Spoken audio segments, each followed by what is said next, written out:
El licenciado Daniel Hoyos Maldonado está con nosotros. Vamos a hablar un poquito de economía. Gracias por venir, Daniel. No, buen día. Gracias a ustedes por la invitación y un saludo a la audiencia. ¿Todo bien? Gracias. Bueno, primero, a ver, el panorama de lo que se está viviendo en la Argentina, lo notamos con el bolsillo, notamos que nuestra plata vale cada vez más, que las cosas están cada vez más caras. Vos desde lo que es la ciencia económica, ¿qué nos podés decir de lo que estamos viviendo? Bueno, a ver, hay alguna cuestión, digamos, de corto plazo y alguna cuestión más estructural. Ajá. Desde el punto de vista del corto plazo, claramente estamos sufriendo, digamos, las consecuencias de las políticas que se han implementado en los últimos años. Algunas son cuestiones, digamos, bien coyunturales. Esta cuestión, digamos, de financiar el gasto público con emisión, bueno, tiene sus consecuencias, que es la pérdida del poder adquisitivo de la moneda y que necesariamente, digamos, eso lo vemos reflejado a posteriori en los aumentos sucesivos del nivel de precio, ¿no? Y después hay cuestiones estructurales que tienen que ver, bueno, con la génesis de este fenómeno, ¿no? O sea, con esta cuestión, digamos, de un modelo que en realidad se agotó en el año, en la década de los 70. Que tuvo alguna, digamos, si vos mirás, por ejemplo, digamos, de los 70 hasta los 90, la economía argentina fue decayendo. Digamos, se habló de década perdida, no solamente por el fenómeno de la inflación, sino que la economía básicamente no crecía, o sea, crecía la población, pero digamos, la economía se contraía y por lo tanto, digamos, había menos lo que se llama PBI per cápita, menos producción por persona. Correcto. En los 90, con los cambios que hubieron, la reestructuración, digamos, de la deuda, con el sistema de salida al mercado de capitales, fondeo internacional barato y cuestiones por el estilo, y sobre todo y particularmente todo lo que fue la desregulación, digamos, en materia económica que permitió, por ejemplo, la actualización del sector agropecuario, la incorporación de capital en muchas compañías y cuestiones por el estilo, dieron aire, digamos, una década y pico. Cuando se volvió a reinstalar el sistema que ya estaba caduco en los 70, bueno, tenemos las consecuencias. Si vos mirás desde el 2011 hasta ahora, Argentina no ha crecido. Ha hecho, digamos, si vos mirás un grafiquito, te lo podés imaginar como los dientes de un serrucho. En algún periodo subís y al inmediato siguiente caes. Y siempre estás rondando sobre una tasa de crecimiento cero a negativa, te diría. Entonces, básicamente lo que está estructuralmente, ese sistema está agotado.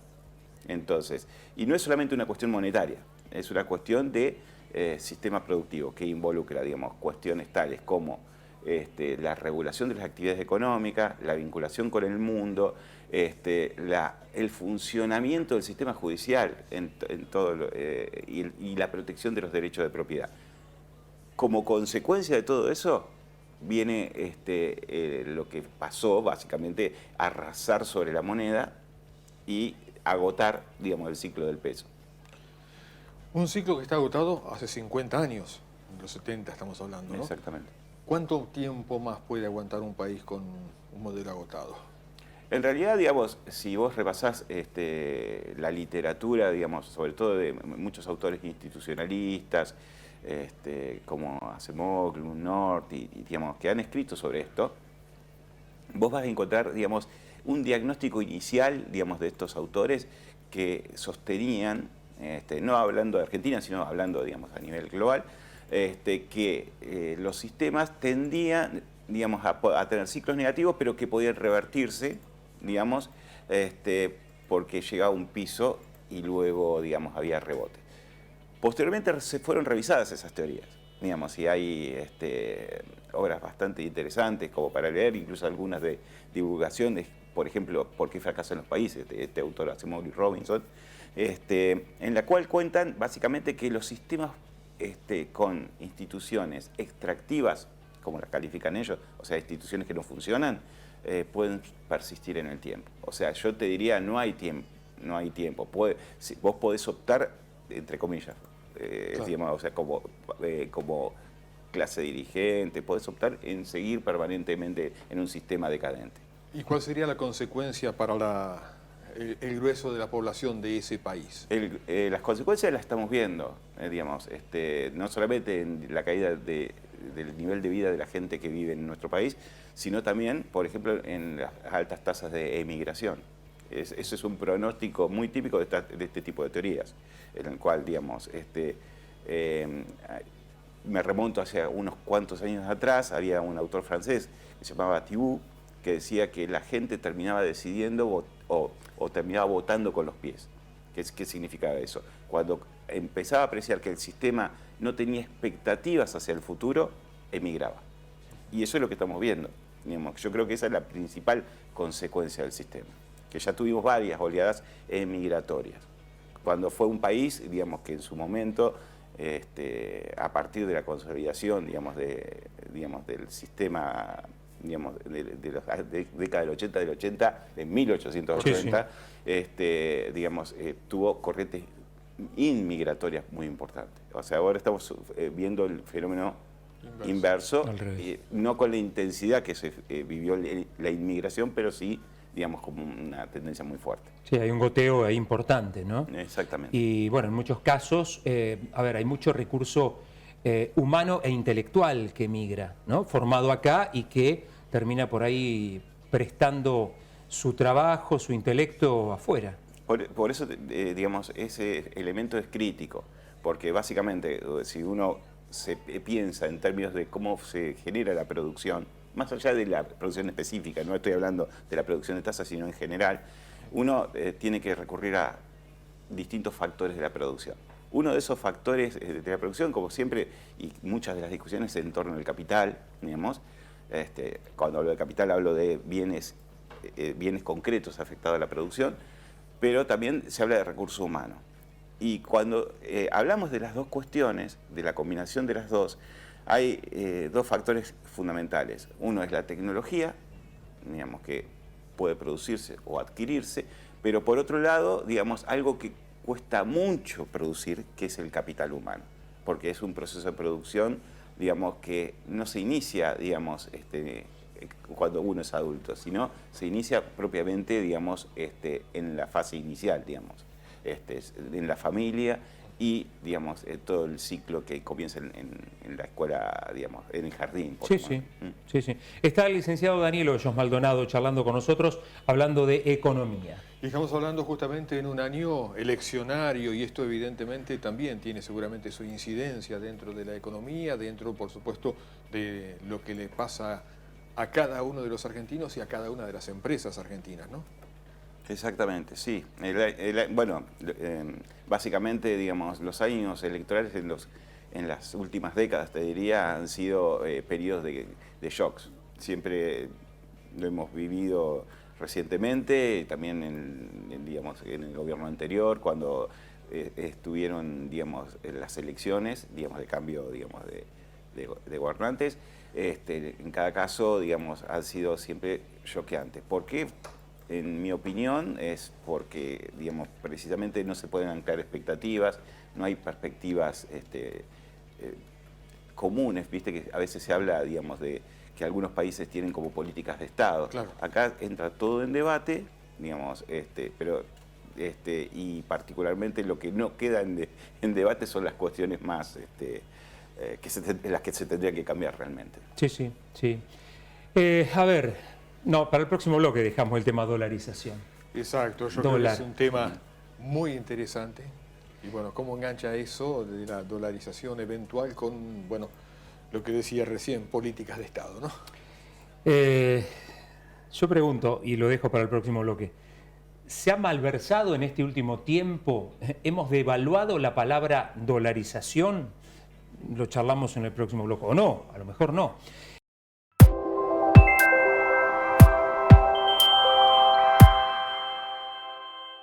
Daniel Hoyos está con nosotros. Bueno, mil disculpas por esta interrupción que tiene que ver con el tiempo y lo que está ocurriendo aquí en Tandil. Charlemos un poquito, si bueno, la cosa se incrementa te volvemos a molestar. No hay problema. ¿En qué habíamos quedado? Y habíamos quedado un poco de, bueno, lo que estaba viendo con la dolarización, si la palabra dolarización estaba devaluada o, bueno, algo por el estilo, dijo Claro, Claudio. porque hablamos ahora de dolarización Claro. como si todos supiéramos Exacto. de qué se trata, porque el único recuerdo que tenemos es el 1 a 1 en épocas de Cavallo, y creo que no es exactamente lo que se propone ahora.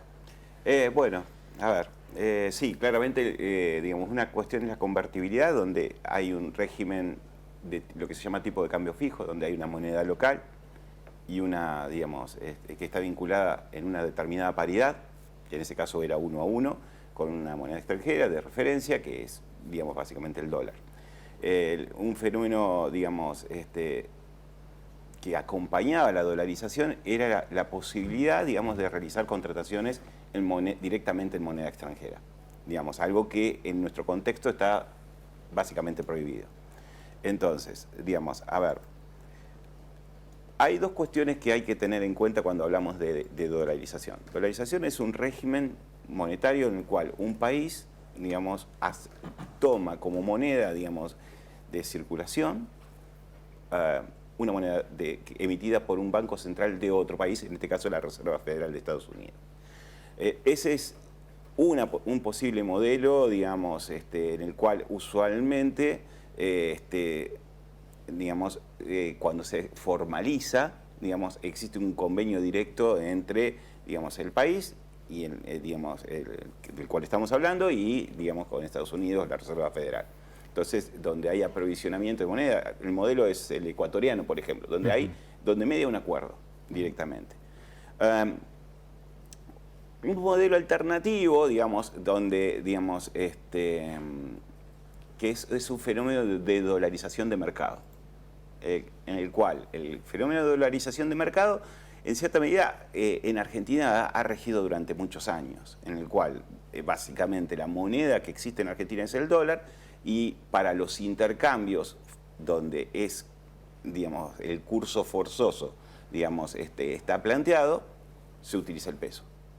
Entonces, cuando hay transacciones, digamos, de elevado nivel o que implica, digamos, diferimientos hacia el futuro, usualmente todas las referencias están, digamos, relativas al dólar. Y eso es un fenómeno, digamos, de dolarización de mercado. Por algo, digamos, en general se menciona, digamos, el elevado nivel de tenencias, que hay distintas estimaciones al respecto, de dólares en manos de los argentinos. Entonces, ese es un punto, digamos, a tener en cuenta. O sea, cuando hablamos de dolarización hablamos muchas veces de distintas cosas. O sea, un acuerdo, ¿cómo se llama?, de iure, donde hay un convenio, por llamarlo de alguna manera, entre las partes. Otra en cuando la gente asume, digamos, que la moneda es determinada y luego, digamos, hay un ordenamiento legal que habilita esa situación. Hoy en muchos de los casos, directamente, seguramente algunos abogados me van a hacer alguna observación, pero digamos, hay en lo que se refiere al régimen digamos, del mercado cambiario, hay una aplicación básicamente del derecho penal para una gran cantidad de transacciones. Básicamente ese esquema no funciona. Por otro lado, también hay regulaciones compulsivas que pesan sobre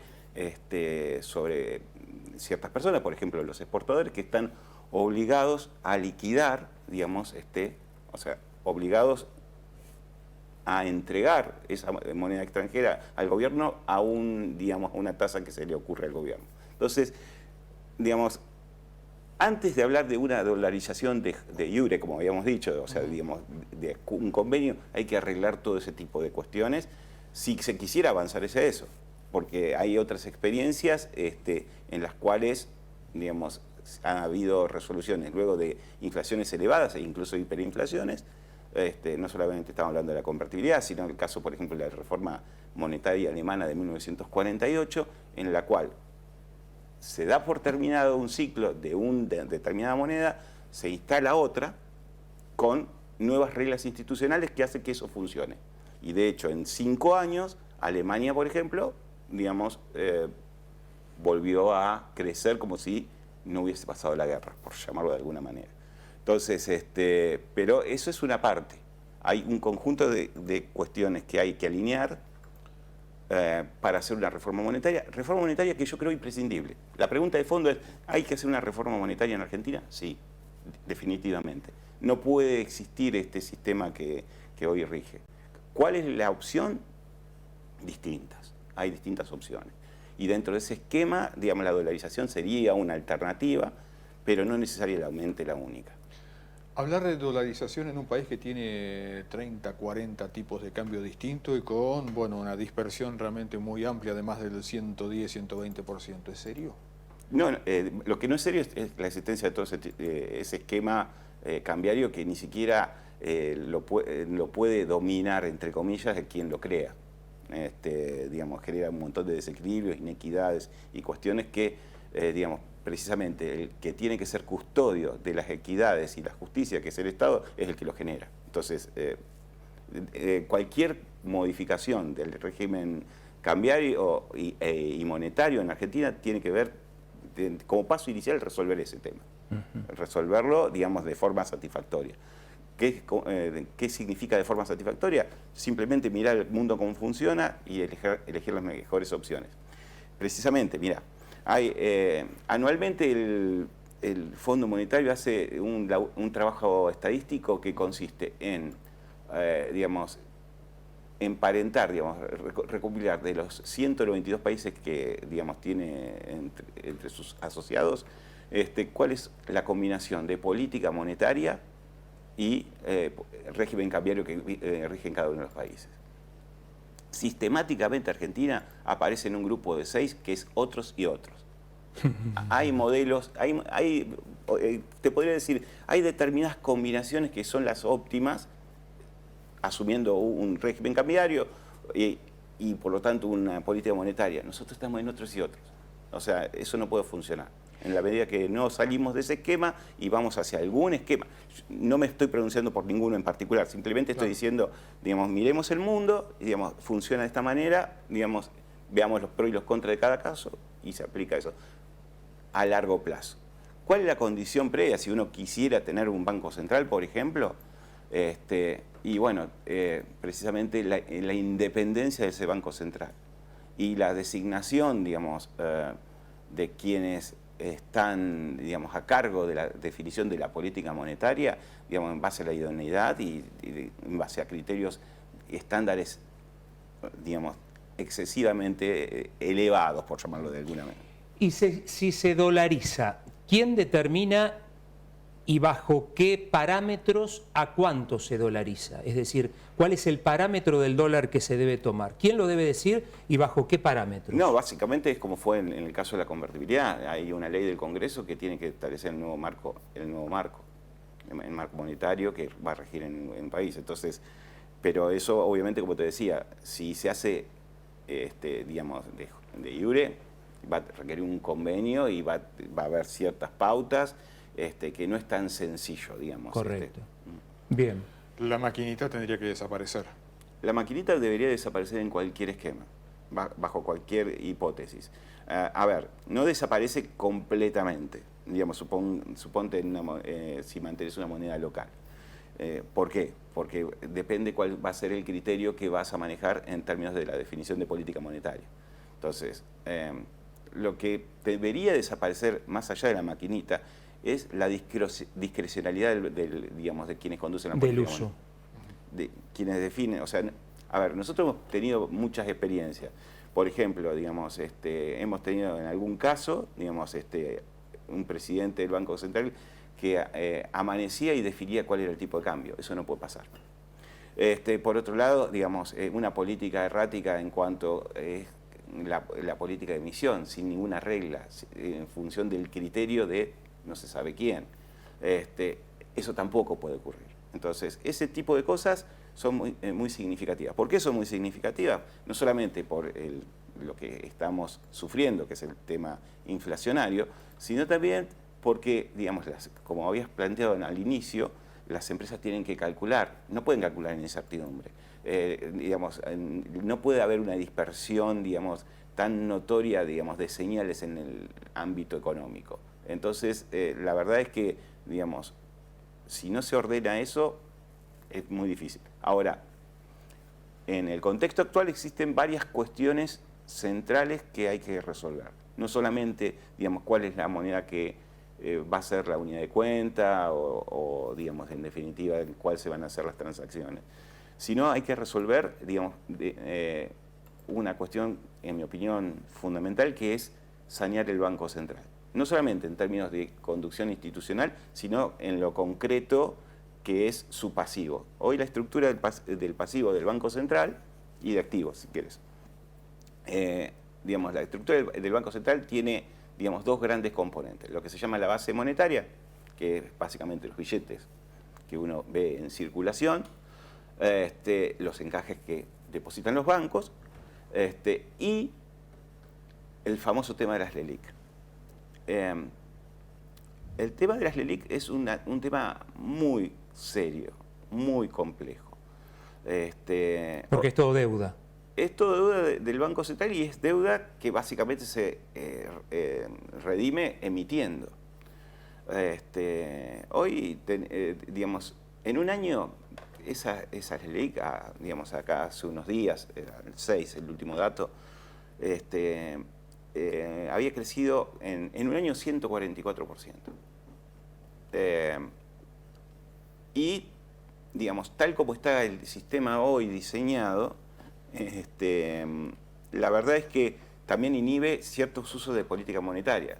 Por ejemplo, digamos, usualmente, digamos, cuando los bancos centrales quieren, digamos, contraer la oferta monetaria, o sea, enviar al mercado señales para retraer, digamos, o sea, este sentido de la contraemisión, por llamarlo de alguna manera, digamos, ajustan tasa de interés. Con lo cual, digamos, es una señal muy clara al mercado y afecta. Pero si vos tenés deuda sujeta a una tasa que también está vinculada a la tasa de política monetaria, cuando se expande, digamos, o sea, aumenta esa tasa, también aumentás tu pasivo. Claro. Con lo cual, digamos, estás generando emisión a futuro. Entonces, no solamente es la emisión que se va generando en el momento, sino cuál es la emisión en el futuro, con tasas estrambóticas, ¿no? No es alentador el panorama.